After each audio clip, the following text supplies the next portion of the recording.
Hello everybody, my name is Anna Laghigna. I teach English as a foreign language at a high school in Udine in northern Italy, north of Venice actually. This year I have just been moved to a new school where students specialize on social studies and pedagogy. My students usually range from 14 to 18 or 19 years of age. I have been invited to contribute to this wonderful MOOC, and in this video I'm sharing with you my personal experience of using the Learning Designer. To record this video I'm just using my iPad actually. So let's get started. Okay, so here I am back on my laptop. I'm sharing with you my desktop. I'm using a screencasting tool. It's a Screencast-O-Matic. I really like this tool. I've used it a lot also for Flipped Classroom. It allows you to share whatever is on your desktop with your students and in this case with you. Here you can see one of my learning designs I created for a past MOOC. The title is Make Home a Better Place. The topic was the focus was on the creation of a video campaign, a social campaign for kindness, and to improve the quality, what we could do to improve the quality of living in our community. Here you can see the aims and the outcomes that I thought out for this learning story, as the lesson plan is called within the Learning Designer.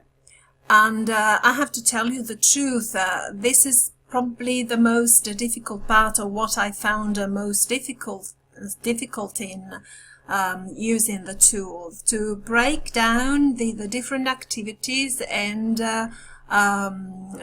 create these outcomes. Okay, this shows that the Learning Designer is not only a lesson planner, it's much more than that, and it is an excellent tool because it encourages you as a teacher to reflect, to pause on the outcomes that you expect your students to reach at the end of this learning experience. Okay. And so I found particularly difficult to create these learning outcomes and to be so precise. I was not used to being so precise in making my lesson plans. The Learning Designer comes into different view modalities. The block view, this one, which can be very handy, very practical when you are proceeding in your project, because each block shows one or more teaching periods. Okay, I tried to balance all the activities. I used the model, the pattern that was suggested in another MOOC by Creative Classroom, that is the dream, explore, map, make, ask, remake and show steps. It helped me a lot to organize the different activities. I like the fact that the different types of activities, for example, discussion, collaboration, inquiry, investigate, which they call also investigate, practice, collaborate and show and so on, are all marked, highlighted by different colors, so that you can have an immediate perspective idea of how balanced your activities are. Another good tool is this pie chart on the right, this diagram, which shows you just hover your mouse over it and it shows how balanced these activities are.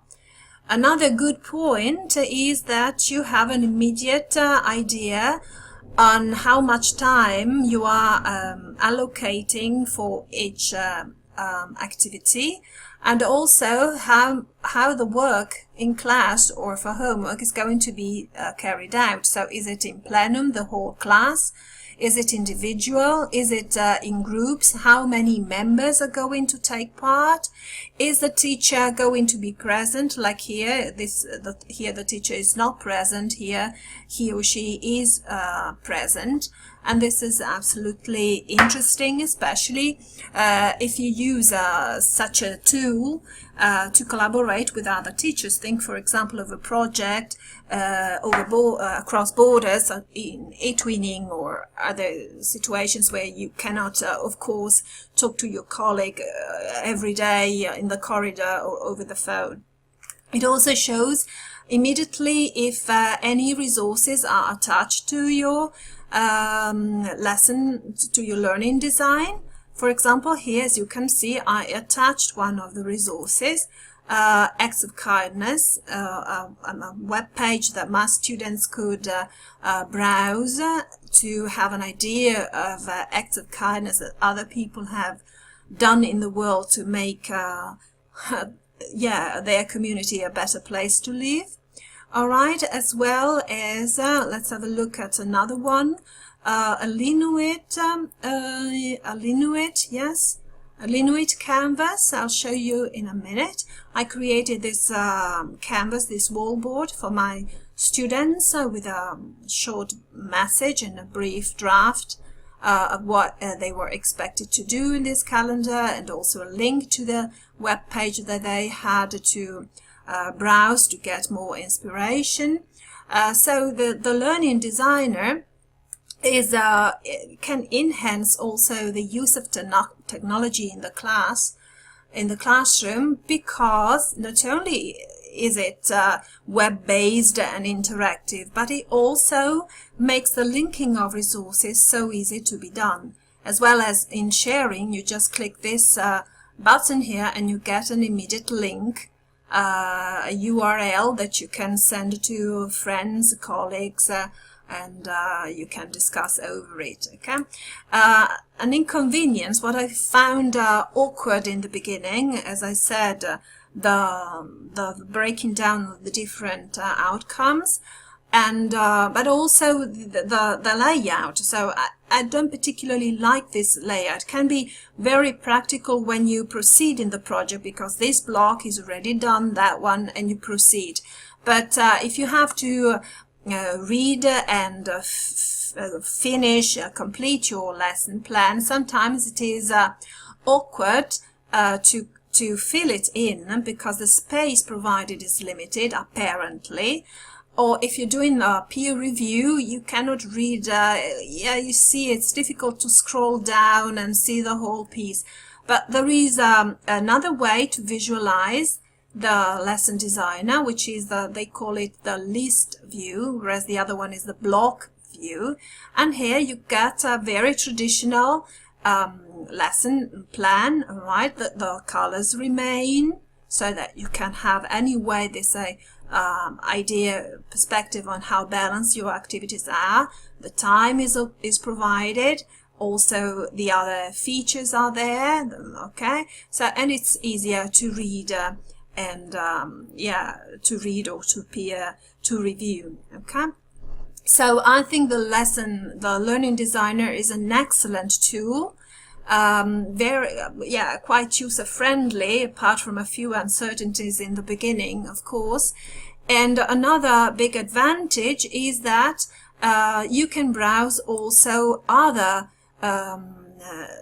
lesson stories that other teachers have contributed. If you just click on the browser here, you can access this part, so submitted designs by other teachers, and here you can browse through dozens of learning stories that can be of inspiration to you. All right, I have used this tool a few times. I've not used it for collaborative projects yet, but I would very much like to. However, I have shared my learning designs with other teachers, with friends, and we have discussed about it. So it's a very good starting point to create active lesson plans which involve our students, make them more independent, because the focus is learner-centered more than teacher-centered. So I hope I've been of some help. Thanks for watching. Goodbye.